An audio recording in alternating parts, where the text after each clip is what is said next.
Olá, iniciando mais um programa Presença e Harmonia com apoio cultural da antiga e mística Ordem Rosa Cruz Amorque, grande loja da jurisdição de língua portuguesa. Você já se perguntou sobre o efeito do humor que o humor pode ter na recuperação de pacientes, de pessoas que estão passando por algum problema psicológico ou físico? Que papel terápico o humor pode ter? Justamente para falar disso, né, que é um tema da mais alta importância, nós chamamos aqui uma pessoa muito especial, muito querida, né, um amigo nosso, que é o Frater Silvestre Felipe Neto, que é ator e palhaço e que faz um trabalho muito bonito em hospitais, com arte e terapia. Então eu creio que é um programa que vai ser muito tocante, muito comovente e que vai nos inspirar a todos. Tudo bem com você, Silvestre? Tudo bem, Jamil. Obrigado pelo convite e vamos conversar, ver o que a gente consegue trazer de informação e enfim. Com certeza. Bom, Silvestre, eu já estou olhando para você, já está me dando vontade de rir, porque você é uma pessoa parece que naturalmente engraçada, né? Me conta, como é que surgiu essa vocação de palhaço, né? Já nasceu com você? Assim, posso dizer que desde a época de escola eu sempre fui o palhaço da turma, né? Tinha isso também, assim, né? Mas nunca foi almejei isso profissionalmente. Na escola ou nos ambientes que eu ia, sempre fazia alguma palhaçada, era uma coisa meio nata mesmo. Mas quando eu comecei a me dar conta dessa possibilidade foi durante a faculdade, né? Eu estudava gestão da informação. Olha, um outro assunto totalmente. E durante a faculdade eu descobri o malabarismo. Né? Um amigo me mostrou, ele aprendeu com alguns colegas lá de vida e eu comecei a treinar com ele. Só que a gente se formou e esse meu amigo e os outros amigos que também praticaram pararam. E eu continuei. Certo. E nesse caminho do malabarismo, palhaço, uma coisa levou a outra, né? Eu ia me apresentar como malabarista. Certo. Chegava com malabarismo, fazia malabarismo e era para ser sério, aquele número técnico de malabarista. E as pessoas riam. Eu ficava extremamente chateado, né? Pô, fazendo aqui não dá para rir, pessoal. O pessoal ria. O objetivo não é esse, né? Não era esse, era o pessoal olhar, ó, sou malabarista, né? Claro. E sempre era risada. Até que um amigo meu, argentino inclusive, rapaz, tinha que ser, né? Tinha que ser, claro. Ele falou, cara... Brincadeira, hein, gente? Ele falou assim, cara, você tem que ser palhaço. E daí eu comecei a estudar, comecei a fazer e percebi que era uma possibilidade muito grande, né? Daí uma coisa levou a outra. Daí, com o tempo, fui convidado para participar de um grupo profissionais de palhaço em hospital. E daí levou esse caminho todo, né? Interessante. Existe, antes da gente entrar nessa questão do palhaço no hospital, existe alguma formação para palhaço? Assim, e especificamente para o palhaço no hospital, arte e terapia? Como é que está isso? Assim, formação específica para um palhaço no Brasil eu não conheço. Né? Existem as faculdades de arte, né? Aqui em Curitiba tem a FAP, né? Então, você estuda arte cênica. Né? Mas, e dentro das disciplinas de artes cênicas, às vezes tem um palhaço, né? Tem um clown. Mas como palhaço especificamente, não. Parece que está surgindo alguma coisa em Israel e no Canadá. Sim, né? em outros países já começa a se ter uma percepção da necessidade disso. Dessa formação mais encorpada, né?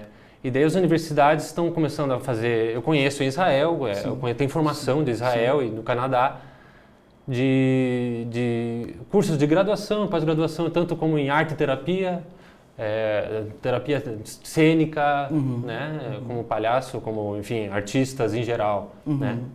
Legal. Silvestre, com certeza a maioria das pessoas assistiram o filme Patch Adams, né, que fez muito sucesso, o filme hollywoodiano com Robin Williams, né, que fala de uma história real de um médico que acaba se travestindo de palhaço, fazendo as pessoas rir com resultados terapêuticos, né? Como é que se dá isso? Né? O que é a arte-terapia? Para que ela serve? Existe uma formação para ela? E como é que se dá a sua dinâmica nos hospitais?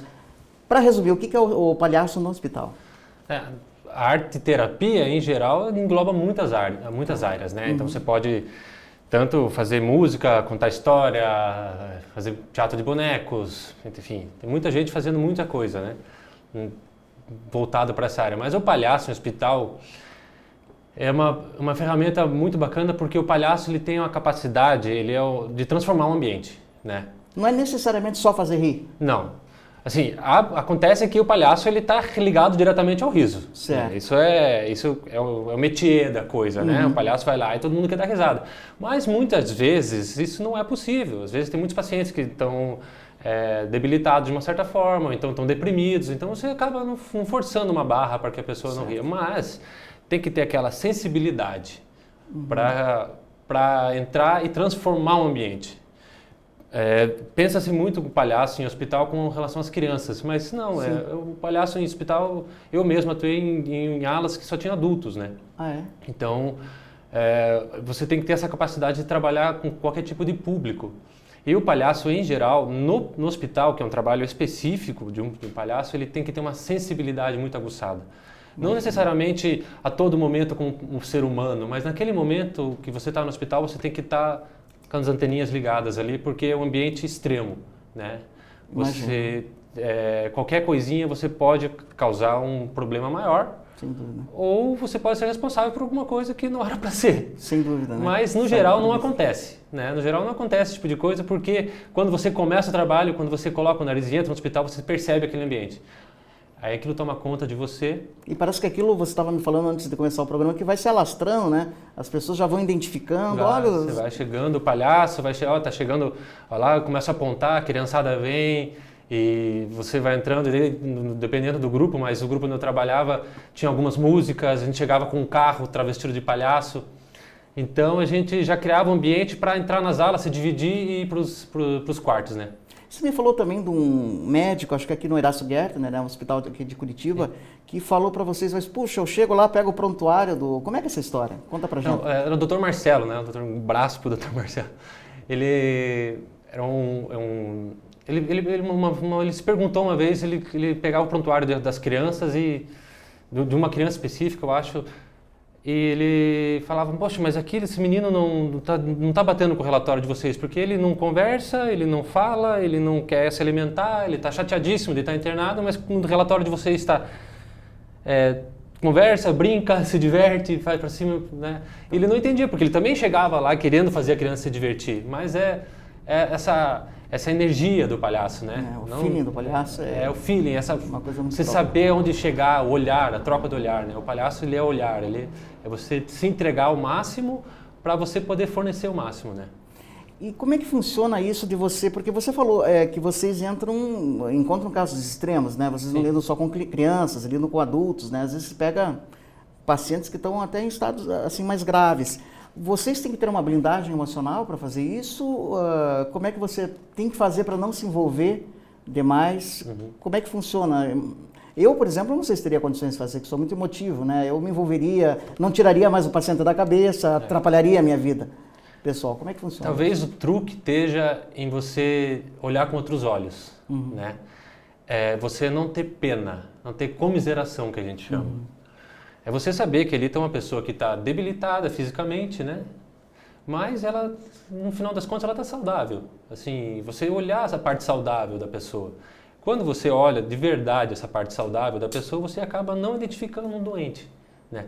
É claro que é muito difícil, porque são várias pessoas que estão debilitadas. Então, com o tempo e com o treinamento e com a parceria com os colegas, você acaba tendo essa... Você tem que se forçar a fazer isso, né? Não olhar com esse olhar de dó, né? É o sentimento que, se você vai fazer um trabalho desse, eu acredito que, em geral, não traz nenhum tipo de benefício para ninguém. Claro. Né? Para essa transformação acontecer, você tem que olhar a pessoa como um próximo na mesma altura. Apesar de estar doente, estar precisando ter necessidades especiais naquele momento. Mas acho que esse é o grande truque, né? Senão você acaba se envolvendo mesmo. Sem dúvida. Vocês têm ou precisam de algum apoio psicológico? Tem alguma coisa? Sim, o que acontece no grupo onde eu trabalhava, na Trupe da Saúde, mandar um abraço para a galera também.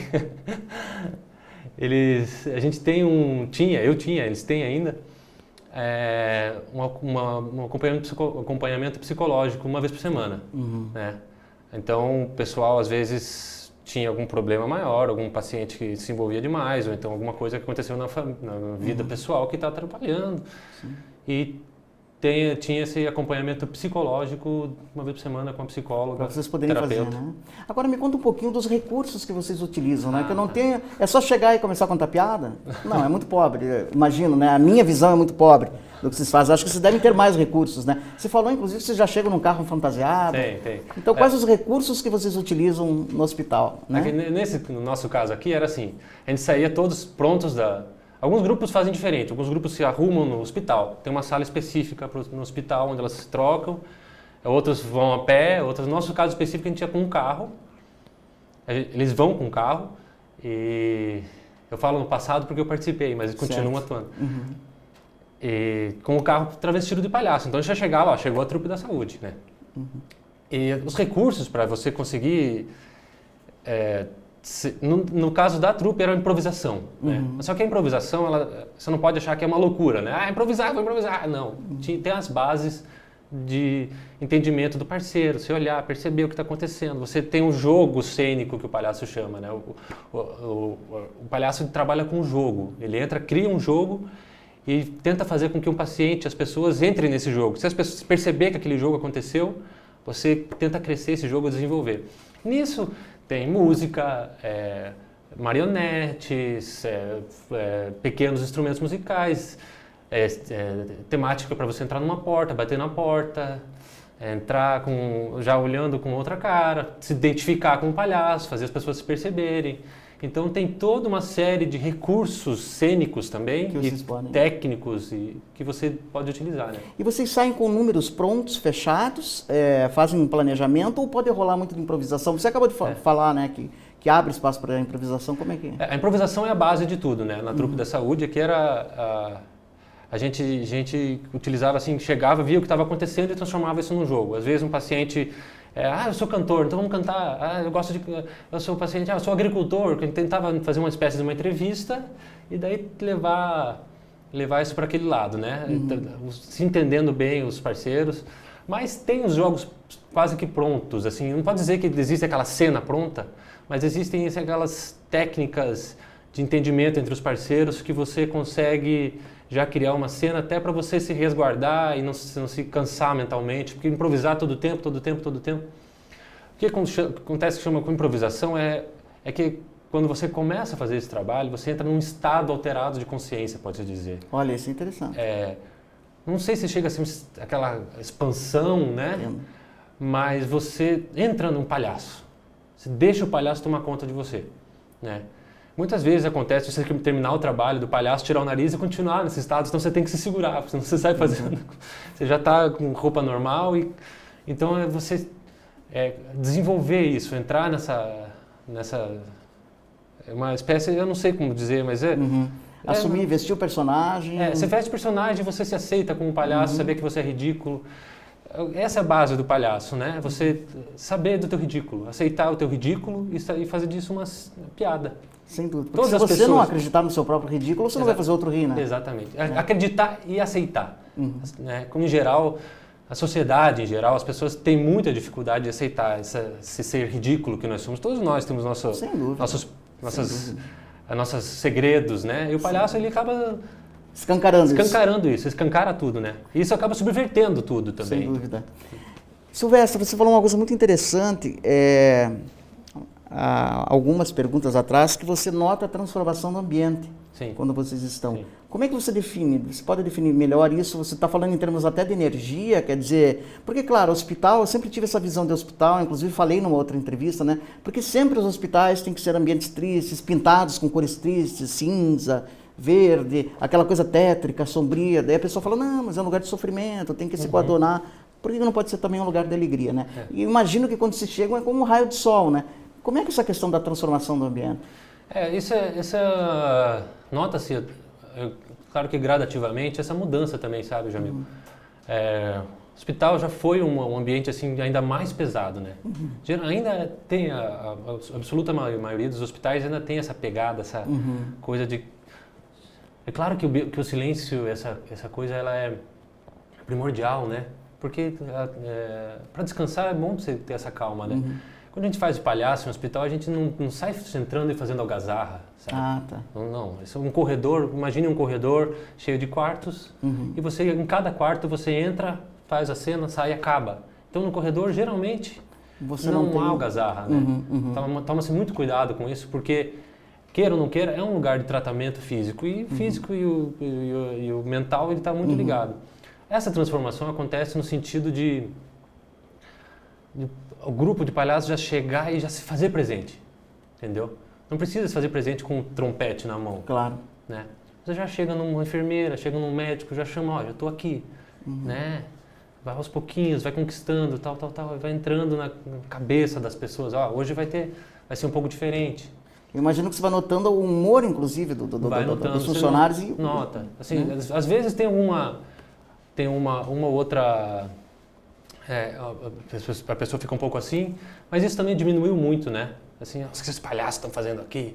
Mas isso, quando as pessoas começam a perceber que o trabalho é um trabalho que traz um benefício real, isso muda rápido. Né? Não é nem assim, um gradativo, muda bem rápido. Mas você chega e...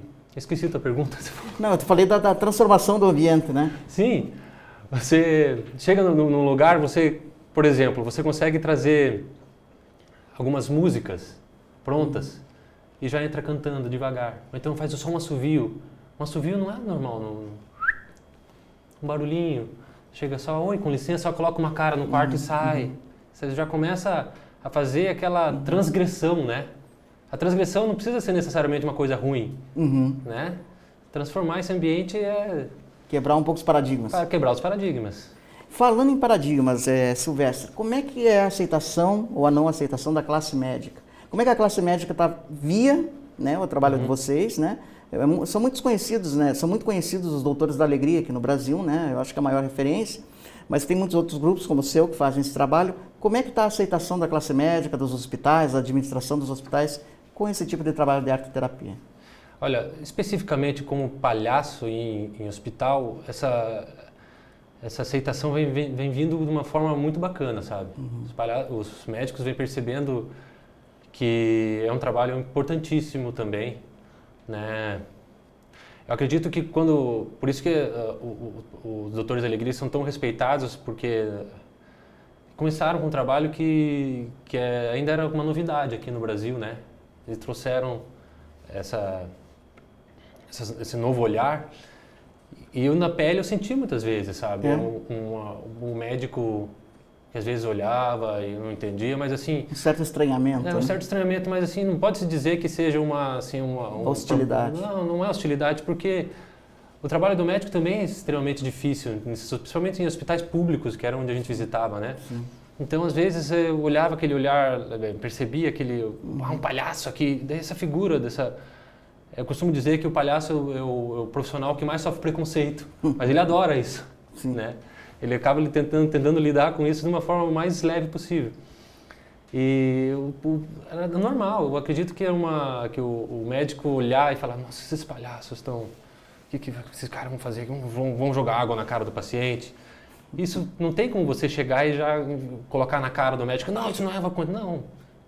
Aos poucos você vai... E tá muito legal atualmente, assim. Que hospitais, aqui em Curitiba, que hospitais mais ou menos? Você pode citar alguns que vocês... A Trupe da Saúde, na época que eu trabalhei lá até meados do ano passado, em 2013. Eram visitados o Hospital Evangélico, o Erasto Gettner, o HC, o Cruz Vermelha e o Pequeno Príncipe. Tá. Hospital infantil, né? Hospital infantil. Na verdade, assim, no Erasto Gettner era visitado a parte de oncologia infantil, né, da pediatria. O Pequeno Príncipe fazia visita no infantil, né, tem inúmeras áreas no hospital infantil. E o Cruz Vermelha, o Cruz Vermelha e o Hospital Evangélico para adultos, quase que totalmente. E o Erasto Gettner, o HC, ele é misto, né, os dois. E tem uma diferença na pegada, na receptividade do adulto para a criança? Eu imagino que sim, né? Tem. O adulto, a criança, ela sofre, eu digo que a criança sofre menos, a minha percepção, sabe? A criança, às vezes, ela não tem uma percepção diferente da vida, né? Claro.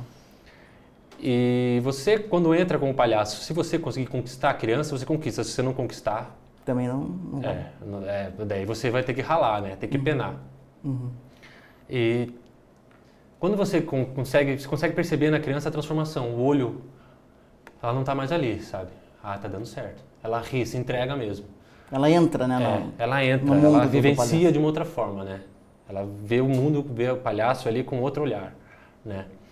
E depende muito das idades das crianças também, né, Jamil? E o adulto depende muito do adulto daí, né? Cada ser humano é uma história de vida, né? Já aconteceu de vocês chegarem e pegarem uma pessoa difícil, vamos dizer assim, né? Até por conta do que está passando, mas aos poucos irem percebendo a pessoa e se soltando e demora um pouquinho, mas a pessoa acaba conquistando. Na verdade é muito recorrente, né? É muito recorrente. Existe um primeiro estranhamento, né? E você entra e vai conquistando. E é muito legal, o trabalho existem retornos, né? No hospital, vai toda semana lá, então você volta e vê o mesmo paciente, né? Assim, é legal, entre aspas, mas você vê a mesma pessoa lá, você sempre uma piada que é meio geral, você olha para o paciente e fala assim, ó, não quero ver tua cara mais aqui, hein? Né? Então você volta, você tá aqui ainda, rapaz? Pô, vamos sair daqui, acaba virando uma brincadeira, né? Então, e isso de a pessoa te olhar e não gostar, e você é muito recorrente, muito recorrente. Imagino que deve ser muito compensador para vocês, né? Observar que você conquistou aquela pessoa, né? O trabalho atingiu o objetivo. Sim. Assim, o mais interessante para mim é que quando você sai de um quarto, atingir um objetivo, você tem que cortar, assim, pronto, atingiu o objetivo, vamos atingir outro objetivo. Ah, entendi. Né? Então as metas são cumpridas, e no final do dia você faz um balanço, né? Então, foi legal e tal, aquela brincadeira com o parceiro, tira o nariz e tal, mas isso aqui é o maior desafio do palhaço no hospital, né? Você saiu de um quarto, foi ótimo, maravilha, cara, o cara adorou, nossa, a pessoa vai ser legal, entra no outro quarto, uma porcaria, não gostou, não conversou, e você agora vai ter que, né, de novo o mesmo exercício, um exercício é um aprendizado muito grande. Sem dúvida. Bom, Silvestre, eu acho que você abordou os temas principais. Gostaria que você falasse um pouquinho, rapidinho, da figura do Pat Adams, né? Como é que você encara a figura do Pat Adams aí Foi ele que abriu essa explosão de Doutores da Alegria e Palhaço no Hospital? Já existia antes? O que eu conheço, pelo meu conhecimento, o Pat Adams foi o precursor nessa história toda, né?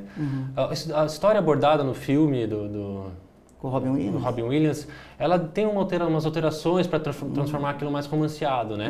O Pat Adams mesmo é uma espécie de um revolucionário, ele chama de revolucionário do amor, né? Porque ele leva isso para fora do hospital, né? Essa ideia de você levar o amor às pessoas de uma forma de transformar o ambiente em todos os locais. Então você vê a figura do Pat Adams, você já olha para ele, é um senhor já barbudo, cabeludo com bigodão, é uma figuraça. Transgressor desse bom mocismo, entre aspas, né? Exato. E não que ele seja uma pessoa má, então, dessa imagem que tem que ter essa beleza estética, beleza externa para ser interno também. E o filme dele abriu portas para muitos grupos. Atualmente existem inúmeros grupos no Brasil e no mundo todo, né? Eu não sei se foi ele que foi o precursor, não sei, mas sei que ele foi o grande nome até hoje, né? Perfeito. Olha, Silvestre, você deveria voltar outras vezes, né? Porque você é um exemplo de superação também, né? O público não sabe, mas você passou por uma situação difícil, né? Você do nada perdeu os movimentos, acho que da cintura para baixo. Sim, da cintura para baixo. Né? Do nada, né? Uma coisa assim absurda. E graças a Deus está recuperando-se aí. Tá tendo uma recuperação muito boa. Eu imagino que deve ter servido para você também, até para incrementar o teu trabalho, essa experiência que você viveu. Quando eu me percebi, eu vi que eu já tinha sido... já tinha me alterado com relação ao trabalho. Claro que toda a experiência de vida e tal, mas o fato de ter trabalhado como palhaço até aquele momento, eu percebi que ninguém anda para trás, né? Sim. Então, se eu tenho que caminhar em frente para sempre, vão ser da melhor maneira possível, né? Então, perdi os movimentos naquele momento, já estou recuperando, ó. Oh, maravilha. Só não me chuta aqui, por favor.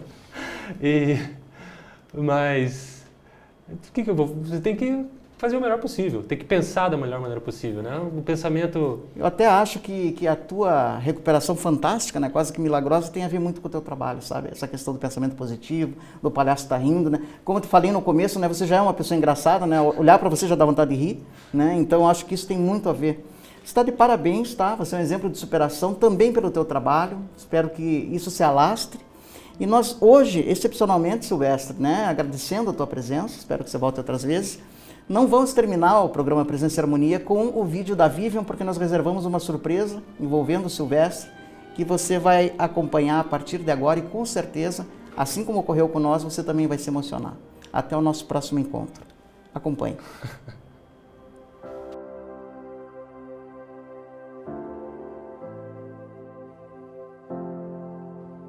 Oi, meu nome é Silvestre Neto, sou o palhaço Macaxeira Montgomery, palhaço com nome e sobrenome. Eu comecei com malabarismo, né? Em 2000, mais ou menos, 2000, 2001, eu praticava na faculdade de gestão da informação. Só que toda vez que me apresentava como malabarista, as pessoas riam, e não era para rir. No começo isso me deixava chateado, até que um amigo meu falou: cara, você tem que fazer palhaço, você tem que trabalhar com palhaço, tem que estudar palhaço. E resolvi largar, naquela época já, a profissão na qual eu me formei, tocar a vida como artista. Trabalhei muitos anos como palhaço de hospital, né, profissionalmente. E, de repente, eu me vi do outro lado.